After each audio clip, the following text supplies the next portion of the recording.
तो निकाय चुनाव में ओबीसी आरक्षण रद्द होने के बाद सरकार ने अब बड़ा कदम उठाया है। सरकार ने रिजर्वेशन के सर्वे के लिए पिछड़ा वर्ग आयोग का गठन कर दिया है। खास बात यह है कि 5 सदस्यीय बनी इस कमेटी में सभी सदस्य ओबीसी से ही आते हैं। तो हाईकोर्ट के फैसले के 24 घंटे के अंदर ही आयोग का गठन करना सरकार का बड़ा कदम माना जा रहा है। यह आयोग निकाय चुनाव के लिए बनाया गया है, जो ओबीसी आरक्षण का सर्वे करेगा और रिपोर्ट कोर्ट में सौंपी जाएगी। इस सर्वे के तहत आयोग ट्रिपल टेस्ट का फॉर्मूला अपनाएगा और इसी आयोग की रिपोर्ट के आधार पर निकाय चुनाव में ओबीसी आरक्षण का रास्ता साफ हो पाएगा। खास बात यह कि आयोग के सभी सदस्य ओबीसी कैटेगरी से ही आते हैं। और चलिए आपको बताते हैं कि जिन 5 लोगों को इस आयोग में शामिल किया गया है वो कौन कौन हैं। आयोग के अध्यक्ष रिटायर्ड जज राम अवतार सिंह को बनाया गया है। इसके अलावा 4 सदस्य इस टीम में हैं, जिनमें चोप सिंह वर्मा जो कि रिटायर्ड आईएएस हैं। इसके अलावा महेंद्र कुमार भी रिटायर्ड आईएएस हैं, संतोष कुमार विश्वकर्मा और ब्रजेश कुमार सोनी कानूनविद हैं। तो इन 5 लोगों का ये आयोग है। बीजेपी का कहना है कि सरकार पिछड़ा वर्ग की हितैषी है। पहले ही साफ कर दिया गया था कि बिना ओबीसी आरक्षण के लिए के तहत ही निकाय चुनाव करवाया जाएगा। बिना ओबीसी आरक्षण के चुनाव करवाने के पक्ष में सरकार नहीं है। और हाईकोर्ट के फैसले के 24 घंटे के अंदर ही इसकी सर्वे के लिए ओबीसी आयोग का गठन भी किया गया है। उत्तर प्रदेश की योगी आदित्यनाथ सरकार दलितों और पिछड़ों के हितों को लेकर के प्रतिबद्ध है।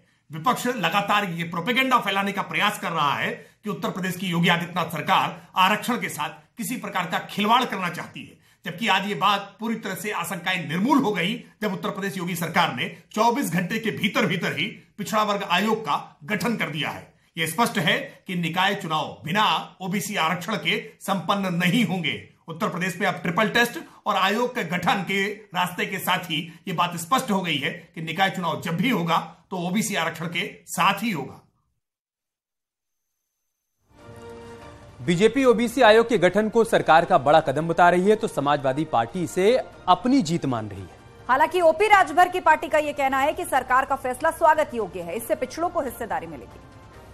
चुनाव को लेकर माननीय उच्च न्यायालय के आदेश के बाद समाजवादी पार्टी ने इस मांग को उठाया था कि पिछड़ों को आरक्षण दिए बगैर समाजवादी पार्टी निकाय चुनाव का विरोध करेगी। भारतीय जनता पार्टी को समाजवादी पार्टी की मांग के आगे झुकना पड़ा। वो भारतीय जनता पार्टी जिसने शिक्षक भर्ती में पिछड़ों का आरक्षण नहीं दिया था, आज पिछड़ा वर्ग आयोग बनाने के लिए मजबूर हुई। समाजवादी पार्टी पिछड़ों की, दलितों की, अल्पसंख्यकों की, किसानों की, मजदूर की लड़ाई को लड़ती रहेगी। देखिए, सुहेल देव भारतीय समाज पार्टी इसका स्वागत करती है और जिस तरह 2021 में माननीय सुप्रीम कोर्ट ने जो फैसला दिया था, ये आदेश दिया था, जिस तरह से कहा था कि अति पिछड़े वर्गों को आरक्षण का लाभ कुछ मजबूत जातियां नहीं लेने दे रही हैं, इसके लिए इनका सर्वे होना जरूरी है। तो ट्रिपल टेस्ट की मांग तो सुहेल देव भारतीय समाज पार्टी ये कह रही थी कि जो 2017 के सर्वे के हिसाब से, रैपिड सर्वे के हिसाब से चुनाव कराने की तैयारी थी, वो पूरी तरीके से अति पिछड़ों के साथ अन्याय होता। इसलिए ये सरकार ने जो आयोग गठन किया है, अब इसमें तत्काल इसकी कमेटी जो बनी है, ये सर्वे कराए और सर्वे करा करके जो अति पिछड़े लोग हैं उनको वाजिब उनका अधिकार, राजनीतिक भागीदारी दे। तो बिल्कुल 24 घंटे के अंदर फैसला आने के बाद इस आयोग का गठन बीजेपी ने किया है, योगी सरकार ने किया है और यह मैसेज देने की कोशिश की है कि सरकार आरक्षण के साथ है और स्पष्ट भी किया जा चुका है कि आरक्षण के बगैर निकाय चुनाव नहीं होंगे। लेकिन विपक्ष ने इसे एक बड़ा मुद्दा बना लिया है। समाजवादी पार्टी संविधान बचाओ यात्रा इसी के विरोध में लेकर गांव-गांव तक निकालने की तैयारी कर रही है और उसका यह भी कहना है कि चूंकि हमने विरोध किया, हमने दबाव बनाया, इसीलिए मजबूरी में इस आयोग को बनाना पड़ रहा है, वरना सरकार की मंशा आरक्षण के खिलाफ थी। बसपा भी निशाना साध रही है, लेकिन सुभाषपा इस आयोग का स्वागत जरूर कर रही है। लेकिन यह भी ओपी राजभर द्वारा कह दिया गया है कि जहां जरूरत पड़ेगी हम पिछड़ों और शोषितों की आवाज अपनी तरीके से उठाते रहेंगे। और इस वक्त चर्चा के लिए हमारे साथ फोन लाइन पर केंद्रीय मंत्री बीएल वर्मा जी जुड़ गए हैं। बहुत बहुत स्वागत है बीएल वर्मा जी आपका न्यूज 18 पर। जी धन्यवाद। जी सर, सबसे पहले और सीधा सवाल यही कि उत्तर प्रदेश की राजनीति में ये जो आरक्षण का मुद्दा है, ये अब और उबलता जा रहा है, क्योंकि विपक्षी पार्टियां ये कह रही हैं कि सरकार की मंशा ही नहीं है ओबीसी को आरक्षण देने की, और अब कैंपेन बनाकर इसे गांव-गांव तक ले जाने की तैयारी समाजवादी पार्टी कर रही है। देखिए, भारतीय जनता पार्टी की हमारी सरकारों ने और खास तौर से माननीय प्रधानमंत्री मोदी के नेतृत्व में भारत सरकार में जितने काम ओबीसी के लिए हुए हैं, आज तक कभी किसी सरकार ने उतने काम नहीं किए। आज हम कह सकते हैं कि भारत सरकार में केंद्रीय मंत्रिमंडल में 27 लोगों के लिए ओबीसी से मंत्री बनाने का काम अगर किया है माननीय प्रधानमंत्री जी ने, भारतीय जनता पार्टी की सरकार ने, तो पहली बार किया है। 8 उसमें से एसटी के मंत्री बनाए गए हैं, 12 एससी के मंत्री बनाए गए हैं, 27 ओबीसी के मंत्री बनाए गए हैं। इतना ही नहीं, ओबीसी के लिए संवैधानिक आयोग का दर्जा अगर दिया गया है पहली बार, तो माननीय मोदी की सरकार में दिया गया है। नीट की परीक्षाओं में अगर आरक्षण देने का काम किया है 27%, तो माननीय प्रधानमंत्री मोदी की सरकार में दिया गया है। और आज हम कह सकते हैं, चाहे वो सैनिक स्कूलों में आरक्षण की बात हो, चाहे वो केंद्रीय विद्यालय में आरक्षण की बात हो, ये सारे के सारे आरक्षण अगर दिए गए हैं तो पहली बार दिए गए हैं। तो ये इस प्रकार की बात कहना, और माननीय हमारे मुख्यमंत्री जी ने स्पष्ट रूप से कह दिया है कि बिना ओबीसी को आरक्षण दिलाए हम चुनाव नहीं कराएंगे। इसके लिए जिस सीमा तक हमें जाना पड़ेगा हम जाएंगे। और आज 5 लोगों की एक कमेटी बनाई गई है, आयोग गठित किया गया है, वो इस पर परीक्षण करेगा और इसके लिए आवश्यकता पड़ेगी सुप्रीम कोर्ट में जाने की, वहां भी जाने की बात है।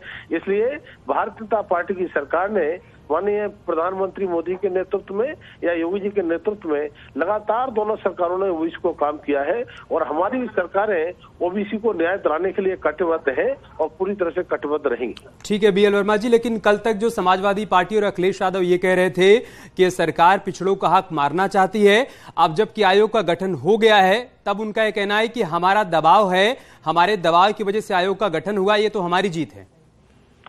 देखिए, समाजवादी पार्टी की बात तो मैं इसलिए नहीं कहूंगा, ये पार्टी नाम समाजवादी जरूर है, लेकिन इसकी विचारधारा कोई समाजवादी नहीं है। इस पार्टी का नाम पूरी तरह से परिवारवादी होना चाहिए। और जिस तरह से परिवारवाद में, और मैं कहूंगा कि गुंडे माफियाओं की सरकार चलाने वाली ये समाजवादी पार्टी 2014 से 2017 से पहले देखेंगे तो मुझे लगता है कि उन्होंने ओबीसी कहाँ रहता है ये कभी नहीं जाने, परिवार के लिए केवल काम किए हैं और परिवार के अलावा कुछ काम नहीं किए हैं। इसलिए समाजवादी पार्टी हो या कांग्रेस, मैं कह सकता हूं इन्होंने पिछड़े वर्ग के लिए कभी कोई काम नहीं किया। अगर सबसे ज्यादा हितैषी अगर पिछड़े वर्ग की है तो भारतीय जनता पार्टी है। भारतीय जनता पार्टी की हमारी दोनों सरकारें हैं। बिल्कुल, तो एक तरफ आप आश्वस्त कर रहे हैं कि सरकार की जो मंशा है वो आरक्षण के विरुद्ध नहीं है, बल्कि निकाय चुनाव होंगे ही नहीं बगैर आरक्षण के लिए, और इसलिए 5 सदस्यीय कमेटी यानी आयोग भी बना दिया गया। बहुत बहुत शुक्रिया सर न्यूज़ 18 से बातचीत के लिए। ओबीसी आयोग के गठन से पहले विपक्ष सरकार पर हमलावर था। विपक्ष का कहना था कि बीजेपी हमेशा से ही हर तरह के आरक्षण की विरोधी रही है। और एसपी अब संविधान बचाओ यात्रा निकालने की तैयारी कर रही है। आरक्षण बचाओ यात्रा, संविधान बचाओ यात्रा एसपी निकालेगी। निकाय चुनाव में हार से डर रही है बीजेपी, ये कह रही है एसपी, और पिछड़ा वर्ग के साथ धोखा कर रही है सरकार, ये सपा आरोप लगा रही है। हालांकि अब सरकार ने इस पर ओबीसी आयोग का गठन कर विपक्ष की एक प्रकार से कह सकते हैं कि बोलती बंद कर दी है। आरक्षण की दौड़ में ओबीसी हितैषी बनने की जो होड़ लगी हुई थी, उस होड़ में कह सकते हैं कि सरकार ने अब बाजी मार ली है, और वो तमाम दल जो कि खुद को हितैषी बता रहे थे वो कहीं पीछे छूट गए। एक रिपोर्ट से समझिए।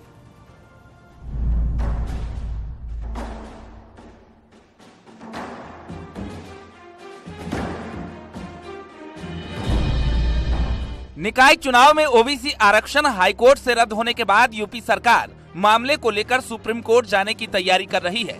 यूपी सरकार भारत के सॉलिसिटर जनरल तुषार मेहता से कानूनी पहलू पर बातचीत कर रही है। सरकार का कहना है कि वो हमेशा पिछड़ों के साथ है और आरक्षण के साथ ही निकाय चुनाव करवाएगी। पॉलिटिक्स करने के लिए बातों से ओबीसी पॉलिटिक्स नहीं होती है, सबका साथ सबका विकास के भावना से काम करने से होती है। भारतीय जनता पार्टी का स्टैंड बहुत स्पष्ट है। माननीय उच्च न्यायालय का जो भी आदेश आया उसकी समीक्षा हो गई है। निर्णय लिया है सरकार ने कि बिना अन्य पिछड़ा वर्ग के आरक्षण दिए उत्तर प्रदेश के अंदर नगरीय निकाय के चुनाव को हम नहीं कराएंगे, और सरकार इसको लेकर के सुप्रीम कोर्ट जा रही है। सरकार के दावों के बीच विपक्ष सियासी फुटेज लेने की तैयारी में है। समाजवादी पार्टी का कहना है कि बीजेपी जानबूझकर लोगों को गुमराह कर रही है। अगर ओबीसी आरक्षण का हल नहीं निकला तो समाजवादी पार्टी संविधान बचाओ आरक्षण बचाओ यात्रा निकालेगी। कि भारतीय जनता पार्टी की नीयत में खोट था, उन नेताजी को अपनी सफाई देनी पड़ गई कि हम पिछड़े वर्गों के समर्थन में हैं। तो ये जानबूझ के चुनाव को टाला जा रहा है। निश्चित रूप से जनता ये पूरी तरीके से जान चुकी है कि भारतीय जनता पार्टी ने ऐसे हालात पैदा किए हैं जो कोर्ट में सही तथ्य नहीं रखे। निश्चित रूप से समाजवादी पार्टी इनके कार्य को, इनके तरीके को, इनके दोहरे चरित्र को उजागर करेगी। जो बात उनके हाथ में थी कि वो सर्वे करा के ओबीसी वर्गों को आरक्षण दे देते, उनके साथ धोखा कर दिया, वो अपने हाथ से निकाल दी और गेंद हाई कोर्ट से सुप्रीम कोर्ट की तरफ है। अगर सुप्रीम कोर्ट से रिलीफ मिलेगा तब ये चुनाव में पिछड़े वर्गों को उनका अधिकार मिल पाएगा, वरना भारतीय जनता पार्टी वही धोखा करने जा रही है जो उसने मध्य प्रदेश में किया था। समाजवादी पार्टी के नेता जहां ओबीसी आरक्षण पर सियासी फुटेज की तलाश में हैं, वहीं उन्हीं के पार्टी के सांसद शफीकुर रहमान बर्क का कहना है कि निकाय चुनाव 2024 लोकसभा चुनाव के परिणाम तय करेगा। इसलिए सरकार समय पर चुनाव नहीं करवाना चाहती है, क्योंकि निकाय चुनाव में बीजेपी को हार का डर है। तो कहते हैं कि इलेक्शन कराए जाएं। इलेक्शन के सामने उनका कराधार अभी बीजेपी का, और बीजेपी ने, आरएसएस ने जो कारनामे अंजाम दिए हैं ये इस वक्त खुलकर सामने आ जाएंगे। 24 अभी दूर है और ये बीजेपी चूंकि इस वक्त डर रही है इस बात से कि अगर रिजल्ट हमारे खिलाफ आ गया तो 24 की हार डिक्लेयर हो जाएगी हमारी। समाजवादी पार्टी ओबीसी आरक्षण के मुद्दे को लेकर हावी दिखाई दे रही है, लेकिन बीजेपी का कहना है कि आरक्षण में विसंगतियां सपा समर्थित सरकार की ही देन है और आज वो सिर्फ इस मामले पर राजनीति कर रहे हैं। बीजेपी का आरोप ये भी है कि कोर्ट में आरक्षण के खिलाफ समाजवादी पार्टी ने ही हवा दी है। जातियां, पिछड़ी जातियां और दलित जातियां सदियों से राजनीति का शिकार रही हैं। मैं इनकी विसंगति को दूर करने के लिए प्रधानमंत्री, गृह मंत्री, मुख्यमंत्री से बार बार मिल रहा हूं कि विसंगति दूर होनी चाहिए। आखिर हुआ निश्चित रूप से पिछली सरकारों की कमियां रही हैं इसमें, तभी तो कोर्ट को मौका मिल गया इसको कहने। मैं तो उसी विसंगति को दूर करने के लिए बार बार कह रहा हूं और हमारी सरकार तय है कि बिना ओबीसी के विसंगति को दूर किए कोई चुनाव नहीं कराएंगे। लेकिन विपक्ष जो है खाली राजनीति कर रहा। जब इनके बाद 2004 से लेकर 2014 तक केंद्र में सरकार थी और इनके सहारे पर हाथी और साइकिल के सहारे चल रही थी, तो इन ओबीसी जातियों की, पिछड़ी जातियों की विसंगति क्यों नहीं दूर कराई? न्यायालय में मामले को हवा देने का काम कौन कर रहा था और जो लोग रिट पिटीशन किए उनके पीछे कौन था? उनके पीछे भाजपा तो थी नहीं, रिट पिटीशन करने वालों के पीछे ही सब लोग थे और उसके बाद जब फैसला आया तो उसके ऊपर आलोचना कर रहे हैं। लेकिन भारतीय जनता पार्टी पिछड़ों की सर्वाधिक हितैषी है। माननीय प्रधानमंत्री नरेंद्र मोदी जी, माननीय मुख्यमंत्री योगी आदित्यनाथ जी समेत और भारतीय जनता पार्टी का पूरा नेतृत्व पिछड़ों के आरक्षण का समर्थक है और पिछड़ों को आरक्षण उसी तरीके से दिया जाता, जिस तरीके से दिया जाता रहा है उसी प्रकार से दिया जाता रहेगा। फिलहाल निकाय चुनाव में ओबीसी आरक्षण का मुद्दा कोर्ट के फेरे में है। सरकार सुप्रीम कोर्ट जाने की तैयारी में है, लेकिन विपक्ष इस मुद्दे को लेकर सियासी मैदान में है और खुद को ओबीसी हितैषी होने का दावा कर रहा है। Bureau report, news 18।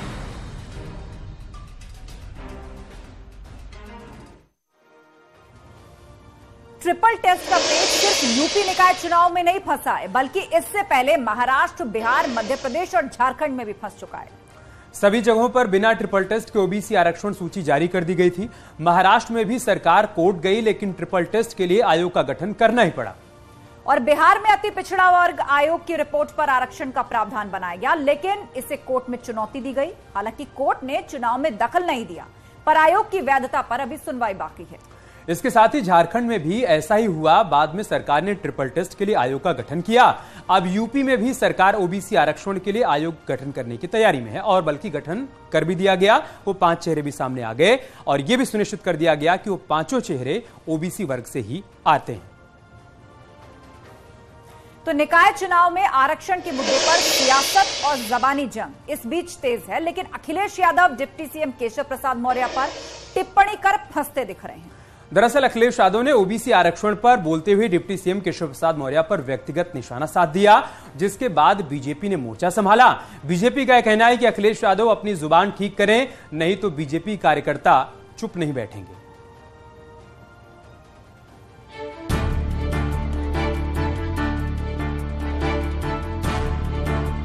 निकाय चुनाव में ओबीसी आरक्षण के मुद्दे पर प्रदेश का सियासी पारा हाई है, लेकिन समाजवादी पार्टी अध्यक्ष अखिलेश यादव के उस बयान पर हंगामा मचा हुआ है, जिसमें उन्होंने डिप्टी सीएम केशव प्रसाद मौर्य पर तीखा हमला किया था, जिस पर केशव प्रसाद मौर्य ने पलटवार किया है। वो नौकरी कर रहे हैं, वो डिप्टी सीएम नहीं है, असिस्टेंट मिनिस्टर हैं। तो असिस्टेंट मिनिस्टर वही करेगा जो उनके मुखिया कहेंगे। वो अपनी मर्जी से कुछ नहीं, अपनी मर्जी से वो कहते हैं पिछड़ों के साथ बड़ा अन्याय हो रहा है, पिछड़ों की कोई यहाँ पुछ नहीं है, पिछड़े मारे जा रहे हैं। अकेले में तो ये बोलते हैं, लेकिन क्योंकि उन्हें नौकरी करनी है तो उनकी भाषा बदल जाएगी। को अगर कोई हर ले गया है, चर ले गया है, तो मैं उसको क्या करूंगा। भारतीय जनता पार्टी की सरकार है, उत्तर प्रदेश सरकार का लगातार दूसरी बार मैं उप मुख्यमंत्री हूं, और श्री अखिलेश यादव जी हों, चाहे उनके सैफई खानदान के उनके चाचा भाई भतीजे जो भी हों, उनके कहने से केशव प्रसाद की सेहत पर असर नहीं पड़ेगा। मैं उप मुख्यमंत्री था, हूं और रहूंगा। वो बौखलाते रहेंगे, बिलबिलाते रहेंगे, चिल्लाते रहेंगे, लेकिन केशव प्रसाद की सेहत पर इससे असर। ये पूरा विवाद निकाय चुनाव में ओबीसी आरक्षण हाईकोर्ट से रद्द होने के बाद शुरू हुआ है। मामले पर सरकार सुप्रीम कोर्ट जाने की बात कह रही है, लेकिन विपक्ष इस मुद्दे को भुनाते हुए खुद को ओबीसी हितैषी बताने में जुटा है। और इसी मामले पर बोलते बोलते अखिलेश यादव ने केशव प्रसाद मौर्य पर व्यक्तिगत टिप्पणी कर दी। वो नौकरी कर रहे हैं, वो डिप्टी सीएम नहीं है। अब बीजेपी का कहना है कि अखिलेश यादव जुबान पर लगाम लगाएं, नहीं तो बीजेपी चुप नहीं बैठेगी। श्री अखिलेश यादव जी हों, चाहे उनके सैफई खानदान के उनके चाचा भाई भतीजे जो भी हों, उनके कहने से केशव प्रसाद की सेहत पर असर नहीं पड़ेगा। केशव प्रसाद मौर्य जी वर्तमान समय में पिछड़ों के सबसे बड़े नेता हैं, और जिसके कारण इनको ये लगता है कि ये पिछड़ों के नेता बहुत ज़्यादा स्वीकार्यता बढ़ती जा रही है, तो कैसे इनको बदनाम करो। तो इस तरीके से असंसदीय शब्दों का इस्तेमाल करके लोकतांत्रिक व्यवस्था में ठीक नहीं, और किसी को गाली गलौज पे और इस तरीके से बेहुदा बयान करके मैं उनके लिए इस प्रकार के शब्दों का इस्तेमाल नहीं करना चाहता हूं, क्योंकि भारतीय जनता पार्टी की संस्कृति नहीं है। लेकिन उनको अपने जुबान पे लगाम लगानी चाहिए। इस तरीके से अगर वो बयान करते रहे तो निश्चित रूप से भारतीय जनता पार्टी कार्यकर्ता भी जवाब देना जानते हैं। केशव प्रसाद मौर्य पर टिप्पणी के बाद बीजेपी अखिलेश यादव पर हमलावर है। केशव प्रसाद मौर्य का कहना है कि अखिलेश यादव उनके डिप्टी सीएम होने से बौखलाए हुए हैं, लेकिन समाजवादी पार्टी इसे केशव प्रसाद मौर्य की कुंठा बता रही है। समाजवादी पार्टी थोड़ा कहती है कि उनको स्टूल पे बिठा दीजिए, कि उनको प्लास्टिक की कुर्सी पे बिठा दीजिए। वो भाजपा के लोग करते हैं। भाजपा के लोगों ने उन्हें प्रदेश अध्यक्ष बनाया था और उसके बाद मुख्यमंत्री के रूप में प्रेजेंट किया था। भाजपा के लोगों ने हेलीकॉप्टर में घुमा घुमा के केशव मौर्य के खुद से मुंह से करवाया था, कहलवाया था कि इस बार मैं मुख्यमंत्री हो सकता हूं। तो देखिए, किसियानी बिल्ली खम्मा नोचे, वो भाजपा के को तो कुछ बोल नहीं सकते। केशव जी क्या बोले बेचारे, उन्होंने तो निश्चित तौर पर सपा को ही बोल सकते हैं। तो हमारे ऊपर रह रह के अपनी कुंठा निकालते हैं। उनकी असली कुंठा माननीय योगी जी से ही है। कुल मिलाकर ओबीसी आरक्षण पर सियासत की लड़ाई में व्यक्तिगत वार पलटवार का दौर शुरू हो चुका है। होड़ इस बात की है कि किसी भी तरह ओबीसी आरक्षण पर सियासी माइलेज मिल जाए। Bureau report, news 18।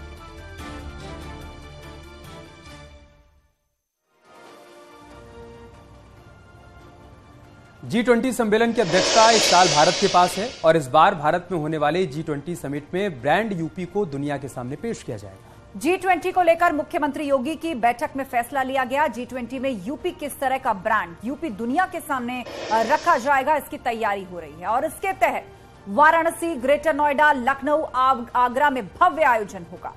इसके अलावा लखनऊ में G20 पार्क बनाया जाएगा। खान पान संस्कृत का समावेश होगा। लखनऊ में अवध संस्कृत की थीम पर कार्यक्रम का आयोजन किया जाएगा।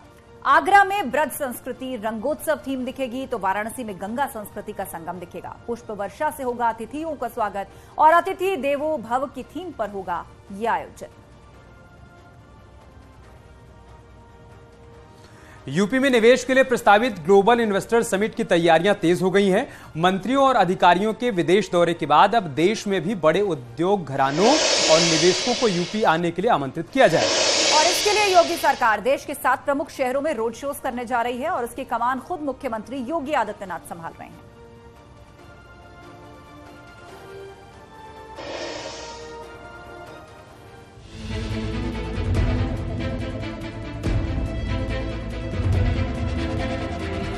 उत्तर प्रदेश को 1 ट्रिलियन इकोनॉमी बनाने का लक्ष्य लेकर 2023 में यूपी ग्लोबल इन्वेस्टर्स समिट करने की तैयारी में योगी सरकार पूरी मुस्तैदी से जुटी है।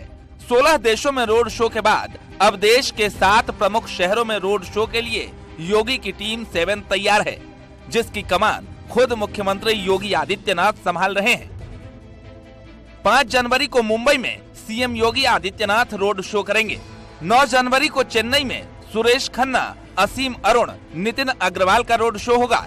13 जनवरी को दिल्ली में नंद गोपाल नंदी, योगेंद्र उपाध्याय, AK शर्मा, संदीप सिंह का रोड शो होगा। 16 जनवरी को कोलकाता में केशव प्रसाद मौर्य, मंत्री नंद गोपाल नंदी, दया शंकर सिंह, अजीत सिंह पाल का रोड शो होगा। 18 जनवरी को हैदराबाद में रोड शो होगा, जिसमें डिप्टी सीएम ब्रजेश पाठक, योगेंद्र उपाध्याय, अरुण सक्सेना मौजूद होंगे। 20 जनवरी को अहमदाबाद में रोड शो की तैयारी है, जिसमें जितिन प्रसाद, सूर्य प्रताप शाही, जयेंद्र प्रताप, जसवंत सैनी मौजूद होंगे। 23 जनवरी को आखिरी रोड शो बेंगलुरु में होगा, जिसमें नंद गोपाल नंदी, योगेंद्र उपाध्याय और असीम अरुण शामिल होंगे। नगर है, वहाँ जाकर के हम लोग ग्लोबल इन्वेस्टर समिट के लिए न्योता देंगे। जैसे हैदराबाद है, मुंबई है, चेन्नई है, दिल्ली है, इस प्रकार के बड़े औद्योगिक शहरों में हम जाकर के औद्योगिक निवेश के लिए वहाँ के बड़े बड़े उद्योगपतियों से, निवेशकों से मिलेंगे। बीजेपी का मानना है कि ग्लोबल इन्वेस्टर्स समिट से प्रदेश में अभूतपूर्व विकास होंगे और लोगों के लिए रोजगार के अवसर बढ़ेंगे, लेकिन समाजवादी पार्टी इस पर सवाल उठा रही है। हिंदुस्तान के निवेश के अलावा जो विदेश से भी निवेश लाने की बात थी, तो उसको लेकर हमारे मंत्रीगण विदेशों में गए, वहाँ पर बड़ी बड़ी कंपनियों से संपर्क किया है और लगभग 7,20,000 के MOU साइन हो चुके हैं। तो इस तरीके से जब निवेश का पैसा आएगा, अभी माननीय मुख्यमंत्री जी भी कई बड़े महानगरों में जाकर स्वयं रोड शो करने वाले हैं। धोखा और प्रपंच, इसके अलावा कोई काम नहीं है भारतीय जनता पार्टी की सरकार के पास। कई ऐसी इन्वेस्टर समिट हो चुकी हैं। 6 साल में मुझे एक बिल्डिंग जो किसी भारी इन्वेस्टमेंट से बनी खड़ी हो, जहां लोगों को रोजगार मिल रहा हो, नहीं दिखाई दे रही है। दरअसल फरवरी में होने वाले ग्लोबल इन्वेस्टर्स समिट से सरकार 10 लाख करोड़ के निवेश लाने के लक्ष्य के साथ आगे बढ़ रही है।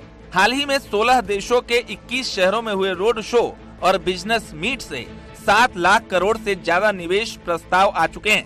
अब देश के 7 शहरों में निवेश का रोड शो होने जा रहा है। सरकार का दावा है कि ये इन्वेस्टर्स समिट यूपी के लिए मील का पत्थर साबित होगा। Bureau report, news 18।